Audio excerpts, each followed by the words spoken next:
আপনি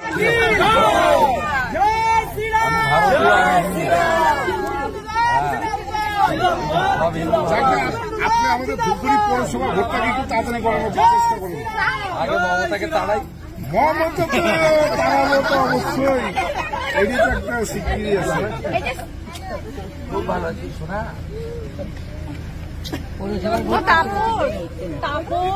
আমাদের উত্তরবঙ্গটা তো নিয়ে চিন্তা নেই, মমতাকে তাড়ানোর জন্য। আপনাদের তো দক্ষিণবঙ্গটাকে নিয়ে চিন্তা। আমরা তো সবসময় জন্য আসি উত্তরবঙ্গের জন্য, আমরা তো উত্তরবঙ্গের জন্য সবসময় জন্য আসি। বলুন না কালকে ওকে হাঁটাবো, আপনার দক্ষিণবঙ্গের চেষ্টা করুন, আপনি তো দক্ষিণবঙ্গে ভালো করে চেষ্টা করুন। হ্যাঁ আমরা তাকে সরাতে হবে। হেমন্ত বিশ্ব শর্মা, যোগী আদিত্যনাথ জি এটা করছে, আমরা আপনারা বলেন পরশুদিন ভোট করাবেন, পরশুদিন আমরা উত্তরবঙ্গের থেকে হাঁটাবো। আমি নন্দীগ্রামে হারিয়েছি, গেরঙ্গি আপনারা দক্ষিণবঙ্গে খালি হাঁটা দেন, বাস তাহলে হয়ে যাবে। ওকে হাঁটানোর কোনো ব্যাপারই নাই।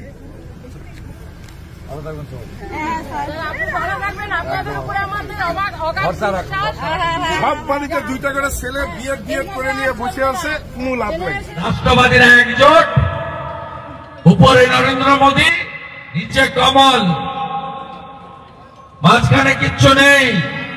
এবারে উত্তরবঙ্গের 54টা সিট মালদা থেকে কালচিনি জয়গাঁও অব্দি, দার্জিলিং এর পাহাড় থেকে কোচবিহারের শীতলকুচি অব্দি আমরা 54টাই মমতা ব্যানার্জিকে খালি হাতে পাঠাবো।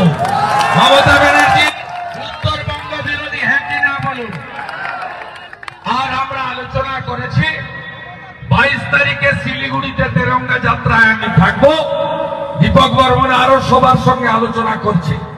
জুলাই মাসে উত্তরকন্যা অভিযান হবে। 3টি দাবিতে, উত্তরবঙ্গের নদী বাঁচাও, উত্তরবঙ্গের অরণ্য বাঁচাও, উত্তরবঙ্গের চা বাগান বাঁচাও। এই মুখ্যমন্ত্রী যেদিন উত্তরবঙ্গে আসে একটা করে চা বাগান বন্ধ হয়। আজকেও মধু চা বাগান বন্ধ হয়ে গেছে। इसको उखाड़ फेंकना पड़ेगा, उखाड़ फेंकना पड़ेगा।